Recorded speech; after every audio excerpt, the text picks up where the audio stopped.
Hello everyone, जय Hind. Maths by Shakti Singh में आपका स्वागत है। आज हम एसएससी सीएचएसएल की तैयारी कैसे करें और इसके ऊपर बात करेंगे। SSC staff selection commission combined higher secondary level, ये एक एसएससी का एग्ज़ाम है जो आप आफ्टर ट्वेल्थ इस एग्ज़ाम को फिल कर सकते हैं। इसका एज पहले बात कर लेते हैं। ट्वेल्थ पास तो आपका एसेंशियल क्वालिफिकेशन हो गई। इसके बाद में बात कर लेते हैं एज की। एज के लिए आपके पास में 18 से लेकर 27 ईयर्स तक के लोग इसमें फॉर्म फिल कर सकते हैं। बाकी आपके पास में रिलैक्सेशन मिल जाता है आपके पास में ओबीसी एससी एसटी कैटेगरी। बाकी लोग जो है ओबीसी कैटेगरी के लिए 3 साल का, एससी एसटी कैटेगरी के लिए 5 साल का रिलैक्सेशन मिल जाता है।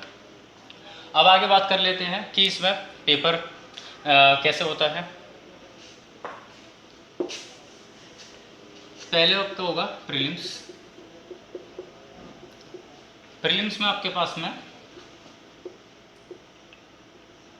4 सब्जेक्ट आएंगे: रीजनिंग, जीएस, मैट्रिक्स, इंग्लिश। ये 4 सब्जेक्ट आएंगे आपके पास में। रीजनिंग के 25 क्वेश्चंस, जीएस के 25 क्वेश्चंस, मैथमेटिक्स के 25 क्वेश्चंस और इंग्लिश के 25 क्वेश्चंस। अब हम step by step her subject को देख लेते हैं, ठीक है, किस किस टाइप के क्वेश्चन पूछता है, उसके बाद आगे चलेंगे। आपके पास पहले बात करते हैं रीजनिंग। रीजनिंग आपके पास में 2 तरह के इसके अंदर डिवाइडेड है। पहला है वर्बल रीजनिंग, इसके बाद में आती है नॉन वर्बल रीजनिंग। वर्बल की बात कर लेते हैं। इसमें से कुछ पूछता है। पहले वर्बल की बात कर लेते हैं। इसके अंदर आपके पास में टोटल जो पूछेगा 25 क्वेश्चन आएंगे। इसमें आपके डायरेक्शंस पर होंगे, ब्लड रिलेशनशिप पर होंगे। यहाँ लिख देते हैं सीधा, डायरेक्शन बेस्ड, दिशा संबंधी प्रश्न बोलते हैं ना, ब्लड रिलेशनशिप,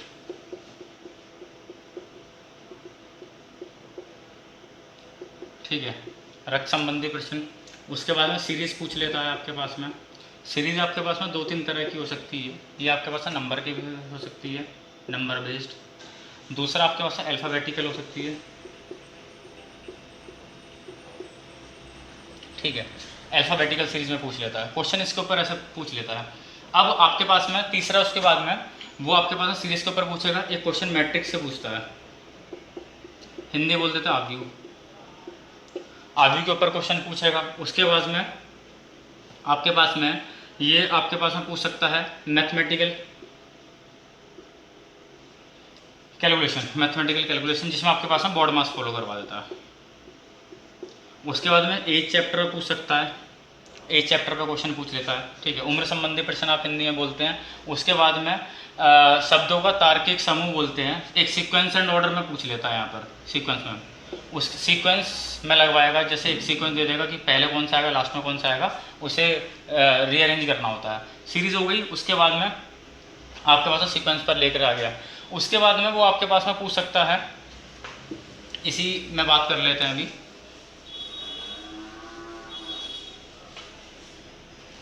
उसमें क्वेश्चन आ गया आपके पास में, लेकर आ जाएगा कि सीटिंग अरेंजमेंट पर आ जाएगा, ठीक है। अब सीटिंग अरेंजमेंट भी 2 तरह का है। एक तो आपके पास लीनियर वाला ही पूछ लेता है कि एक पंक्ति में बैठा देगा, ठीक है, एक लाइन में बैठा देगा। ये सीटिंग अरेंजमेंट आपके पास सर्कुलर भी पूछ लेता है। सर्कुलर कि एक वृत्त में बैठे हैं, कि केंद्र की ओर मुंह करके, बाहर की ओर मुंह करके। तो सीटिंग अरेंजमेंट इसमें 2 तरह का चल जाता है। कई बार पजल भी पूछ लेता है। पर एसएससी की जो पजल होती है, आप इसमें देख लीजिए कि इसमें जो है सीटिंग अरेंजमेंट का क्वेश्चन पूछने के ज़्यादा चांसेस रहते हैं। क्योंकि एसएससी जो है एक क्वेश्चन पर, मतलब एक ही कंसेप्ट पर एक ही क्वेश्चन पूछता है। जबकि बाकी में क्या होता है, बैंकिंग में आपके पास में एक क्वेश्चन के ऊपर 1 2 3 4 5 क्वेश्चन पूछता है। तो ये तो हो गया आपके पास में एक पार्ट। अब इधर आ जाते हैं। इधर आपके पास में पूछेगा श्लोक्स, जिसे आप बोलते हैं कथन, निष्कर्ष। एक क्वेश्चन आ सकता है कथन, पूर्व धारणाएं, ठीक है। इस तरह से क्वेश्चन पूछ सकता है। फिर आपके पास में प्रतिबिंब पूछता है, इमेज, वाटर इमेज और मिरर इमेज, वाटर इमेज और मिरर इमेज, ऐसे क्वेश्चन इसके पास में पूछ लेता है। एक क्वेश्चन पेपर कटिंग का पूछ लेता है, पेपर कटिंग का या पेपर फोल्डिंग का, पेपर फोल्डिंग। ये क्वेश्चन आपके पास में हो गए कि जो इसके अंदर रीजनिंग के अंदर पूछेगा। ठीक है, आगे चलते हैं। एक क्वेश्चन आपके पास में कोडिंग डिकोडिंग का बहुत मोस्ट इंपॉर्टेंट है, जो पूछता है एसएससी में, कोडिंग डिकोडिंग, इसका भी क्वेश्चन आ जाता है। ठीक है, तो आप इसे मिस ना करें। ठीक है, ये रीजनिंग हो गया। रीजनिंग के बाद बात कर लेते हैं आपके पास में जीएस की। जीएस में दो तरह से पूछता है, स्टैटिक और करंट। अब एसएससी में भी करंट के आप ये मान के चलिए 4 से 5 क्वेश्चन करंट के होंगे, बाकी क्वेश्चन आपके पास में 21 से 20 से 21 क्वेश्चन आपके पास में स्टैटिक के होते हैं। करंट में आपके पास में जो है 3 से लेकर लास्ट 6 मंथ्स की, 6 मंथ्स की कर लीजिए सीधा, 6 मंथ्स की जीएस पढ़ लीजिए। ठीक है, ये करंट के लिए काफ़ी है। स्टैटिक में आपके पास में हिस्ट्री पूछेगा, ज्योग्राफी पूछेगा, कॉन्स्टिट्यूशन पूछेगा, बायोलॉजी पूछेगा, एग्रीकल्चर पूछ लेता है, एनवायरनमेंट पूछ लेगा। ठीक है, इकोनॉमिक्स पूछेगा, इकोनॉमिक्स पूछेगा। उसके बाद में क्या रहेगा, history, geography, constitution, biology, agriculture, constitution, ये सब मेन इसके अंदर हैं जो आपके पास से पूछे जा सकते हैं। ठीक है, ये तो हो गया आपके पास में जीएस का पार्ट। अब आ जाते हैं मैथमेटिक्स पर। मैथमेटिक्स, ठीक है, इसमें भी 2 पार्ट है, अर्थमेटिक और आपके पास में एडवांस। पहले बात कर लेते हैं एडवांस की। यहाँ 5 से लेकर 6 क्वेश्चन आपके पास एडवांस के हो सकते हैं, और 20 से लेकर 19-20 क्वेश्चन आपके पास में क्या कहते हैं 19-20 क्वेश्चन आपके पास में अर्थमेटिक के हो सकते हैं। अब इसमें बात कर लेते हैं, ज्योमेट्री आ जाएगी, ट्रिगो आ जाएगी, अलजेब्रा आ जाएगी, हाइट एंड डिस्टेंस आ जाएगी, कोऑर्डिनेट आ जाएगी, प्रिज्म पिरामिड, प्रिज्म पिरामिड आ जाएगा। उसके बाद में आपके पास में क्वाड्रेटिक इक्वेशन आ जाएगी। ठीक है, और क्या रहेगा, ट्रिग्नोमेट्री। ठीक है, ये हो गया। अब बात कर लेते हैं अर्थमेटिक की। अर्थमेटिक में आपके पास में जो बाकी बचे हुए चैप्टर हैं अर्थमेटिक के, वो आएंगे। अब इसमें आप एक बात याद रख लीजिए, डीआई के क्वेश्चन आपके पास में 3 से लेकर 4 क्वेश्चन डीआई के आ जाते हैं। डीआई के डाटा इंटरप्रिटेशन, इसमें ग्राफ पूछता है आपके पास में, और आपके पास में चार्ट बना के देता है। एक तो बोल देता है पाई चार्ट, बार। ठीक है, तीसरा आपके पास में हो जाएगा टेबुलेशन, और एक आपके पास लाइन ग्राफ। तो इनमें से, इन चारों में से एक क्वेश्चन मतलब एक टाइप का पूछेगा, और उससे आप 2 से 3 क्वेश्चन, 3 से 4 क्वेश्चन आ जाएंगे। बचता है 15-16 क्वेश्चन। तो 15-16 क्वेश्चन आपको कहाँ से कवर करने हैं, तो यहाँ देख लीजिए आप, आपके पास में हो गया आपके पास में प्रॉफिट एंड लॉस, दूसरा परसेंटेज, तीसरा एवरेज, चौथा टाइम, स्पीड, डिस्टेंस। इस टाइम, स्पीड, डिस्टेंस में तीनों चीज़ आ जाएंगी आपके पास में। आपके पास बोट एंड स्ट्रीम भी आ जाएगी। ठीक है, आपके पास में टाइम एंड डिस्टेंस भी आ जाएगी, और प्रॉब्लम ऑन ट्रेन्स आ जाएगी। तो इसी के अंदर 3 टॉपिक कवर हो जाते हैं। ठीक है, और क्या आ जाओ, इंटरेस्ट। इंटरेस्ट में भी 2 तरह के हैं, simple and compound interest.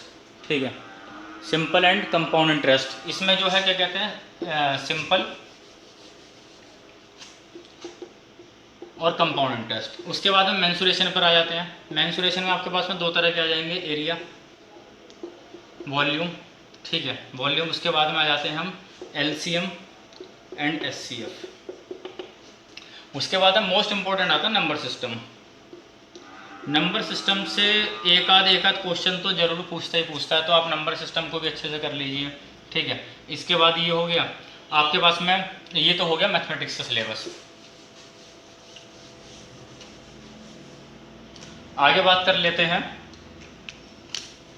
English.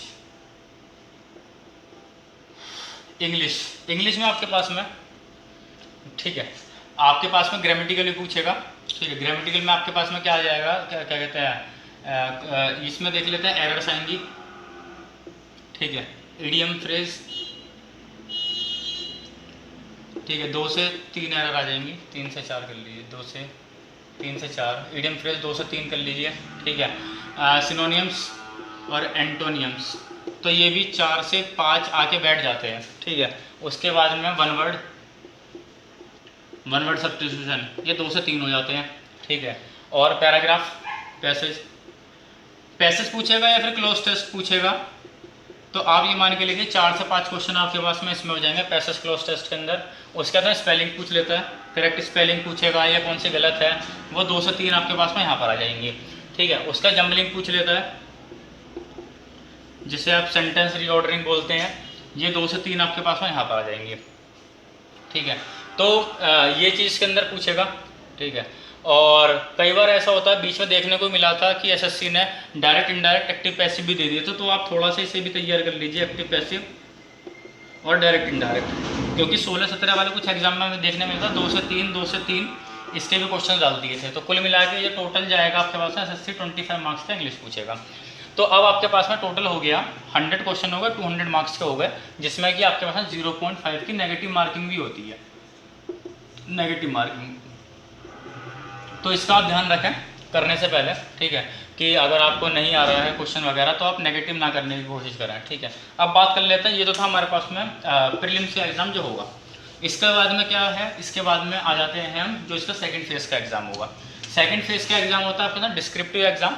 उसके अंदर आपके एक एस्से आता है, एक लेटर आता है। ठीक है, लेटर, ये दोनों जो है 50-50 मार्क्स के होते हैं, 50-50 मार्क्स के होता है, 100 मार्क्स हो गए।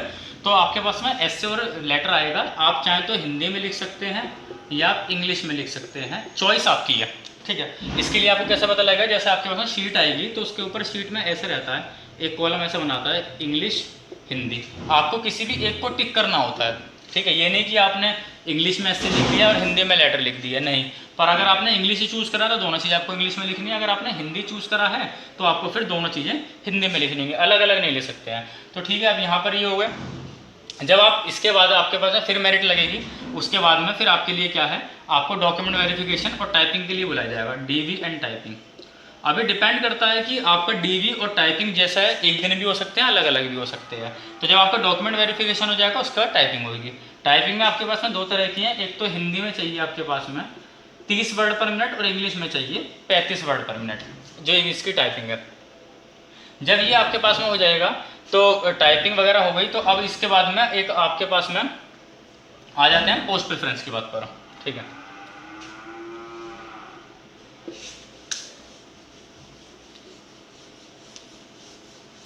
जो हमारे वाले बैच में था उसमें इन्होंने डीवी के साथ में टाइपिंग कराया था, तो पोस्ट प्रेफरेंस फॉर्म आपको मिल जाएंगे, करीब करीब उसके अंदर 40 डिपार्टमेंट्स होंगे। ठीक है, आपको एक इसका जो परफॉर्मा है आपके एसएससी की वेबसाइट में मिल जाएगा, तो उसमें आपको उनके कोड डले होते हैं, P1 P2 P3 P4 ऐसे करते हुए अराउंड 40 डिपार्टमेंट्स है जिनका आपके इसमें ये है। अभी डिपेंड करता है कि आपको जॉब कैसी चाहिए, कि आपको दिल्ली बेस्ड चाहिए या फिर आपको होम टाउन चाहिए। दिल्ली बेस्ड और होम टाउन में दोनों में अंतर क्या है, अच्छा एक बात और, हाँ, कि दिल्ली बेस्ड और होम टाउन में ये है कि आपको आपके होम टाउन में पोस्टिंग मिलने के चांस होंगे, दिल्ली बेस्ड में आपको दिल्ली रहना पड़ेगा। दिल्ली बेस्ड कौन कौन सी है और होम टाउन बेस्ड कौन कौन सी है, इसकी बात कर लेते हैं। अब बात कर लेते हैं कि इसके अंदर पहले पोस्ट कौन कौन सी होती हैं, LDC, PA, SA और JSA। ये LDC और JSA दोनों की दोनों जो जॉब है आपके पास में 1900 ग्रेड पे की है, और postal assistant sorting assistant 2400 grade pay की है। ठीक है, अब ये इसे बोलते हैं लोअर डिवीजन क्लर्क, इसे बोलते हैं junior sorting assistant, junior secretariat assistant, JSA junior secretariat assistant. ठीक है, तो इसमें क्या होगा आपके पास में, ये आपके पास मिनिस्ट्रियल है, ये कई जगह आपको जहाँ जितने मिनिस्ट्रीज में जॉब है वहाँ पर जूनियर सेक्रेटरीट असिस्टेंट बोला जाता है, यहाँ पर बाकी जगहों पर लोअर डिवीजन क्लर्क भी बोला जाता है, और ये पोस्टल असिस्टेंट सॉर्टिंग असिस्टेंट में है। इसमें मोस्टली आपको जॉब जो मिलेगी पोस्ट ऑफिस में मिलेगी, पोस्ट ऑफिस में। अब बात कर लेते हैं जूनियर सेक्रेटरीट असिस्टेंट की जॉब की बात। ये जितने भी आपके पास मिनिस्ट्रीज हैं, जैसे मिनिस्ट्रीज ऑफ एक्सटर्नल अफेयर्स हैं, एक्सटर्नल अफेयर्स है, AFHQ है, तो इसमें भी आपके पास में आर्म फोर्स हेडक्वार्टर्स है। और बाकी अदर मिनिस्ट्रीज जो हैं, अगर आपको दिल्ली बेस चाहिए तो आप मिनिस्ट्रीज़ की प्रेफरेंस को पहले रखें। अगर आपको पोस्टल मतलब आपको होम पोस्टिंग चाहिए तो पोस्टल असिस्टेंट या सॉर्टिंग असिस्टेंट की डालें, तो इसमें आपको आपके घर के लोकेशन के आसपास जॉब मिलने के चांसेस हो जाते हैं। ठीक है, तो ये सब है। और क्या कहते हैं, बाकी आप देख लीजिए, इसमें थोड़ी सी स्टार्टिंग में सैलरी ज़्यादा मिलती है, इसमें थोड़ी सी सैलरी कम मिलती है, क्योंकि 1900 की ग्रेड पे की है, ये 2400 ग्रेड पे की है। ठीक है, बाकी जो है इस वीडियो के बाद में आपको अगर कोई समझने में परेशानी हो, या फिर आप कोई कमेंट करके बताएं कि आपको इसमें और कोई जानकारी चाहिए हो, तो आप इसमें वीडियो के लास्ट में बता सकते हैं। इसके बाद क्या होगा, हम अपने जो बाकी इसका सिलेबस कवर करते हैं, मैं धीरे धीरे वीडियोस डालना चालू करेंगे। तो जो लोग आपके फ्रेंड्स या आपके फैमिली में तैयारी कर रहे हो एसएससी की, सीएचएसएल की, तो आप उन्हें बता दीजिए कि क्या कहते हैं, ये वीडियो देखें, ये काफ़ी यूज़फुल है। इसके बाद ही, इस वीडियो के बाद से हम इसी पर ही जो है आपके लेक्चर्स मैथमेटिक्स के डालना चालू कर देंगे। ठीक है, थैंक यू, जय हिंद।